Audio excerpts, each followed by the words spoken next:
What's up, sisterhood? I am here to give you a pep talk on all things that are controversial and to give you just courage to stand up for truth and courage to live out God's truth, even when it feels really difficult and even when it feels overwhelming. So I just finished recording a podcast, basically all about how the gospel impacts femininity, modesty, romance, all of that. And as I was recording, sorry, my arm's already getting tired. I haven't even been holding for that long and I keep looking over here. It's over here.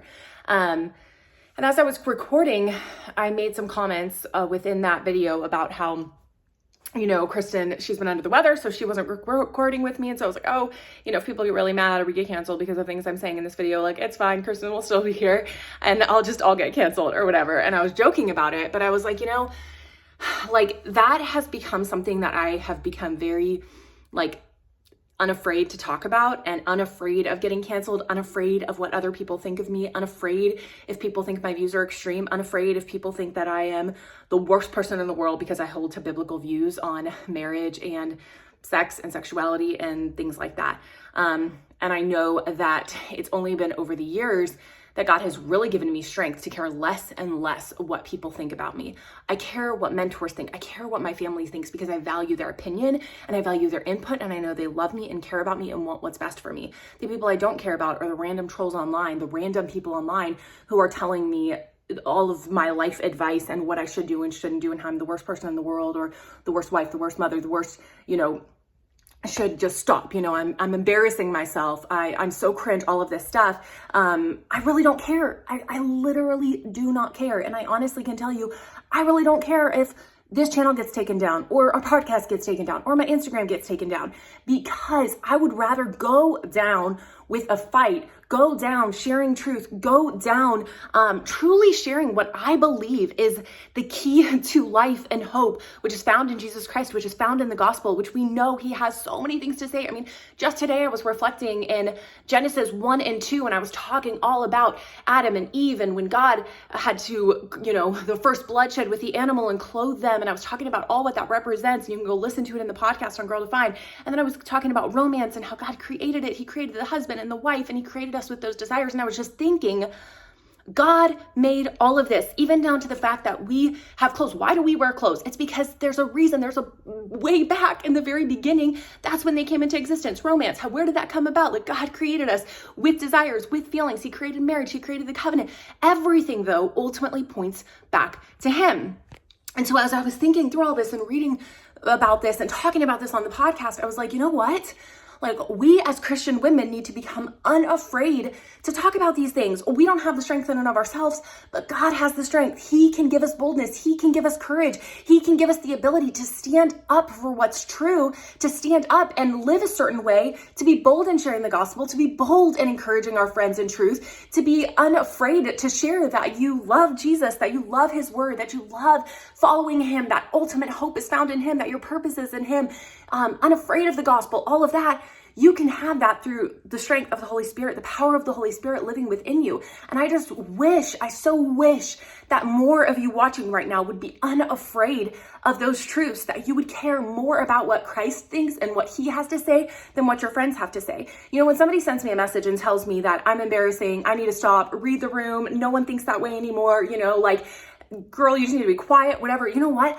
I literally don't care, because they didn't make me. They didn't design me. They aren't the bearer of all truth. It's just their personal opinion, and they don't like what I'm going to say. But you know what? I care more about what Christ has to say. I'm in his word and I'm in prayer and I'm saying, okay, this person says to read the room and that I shouldn't talk about God's design for sexuality, or I shouldn't talk about the gospel, or those things are so outdated or old fashioned.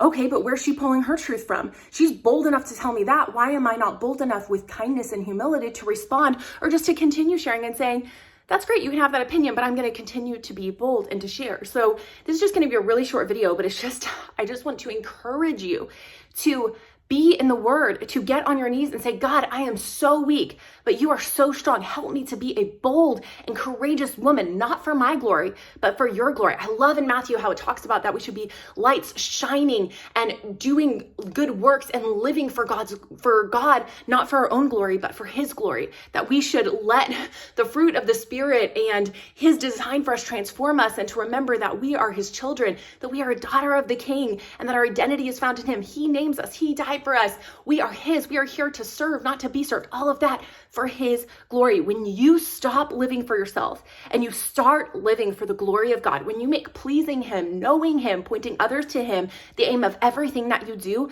the opinions of others starts to go down and down and down and down. And so when that girl or that woman who you value her opinion says something like, wow, you're not going to do this, or you really think that, or someone hops into your DMs and says something really cruel to you, you know what? The weight of their opinion literally becomes meaningless, because they didn't create you. They have no authority to tell you what makes you valuable and what doesn't. They're not the bearer of all truth. God is. And so I want to encourage you to remember that God is your designer. God is your maker. Find your strength in him.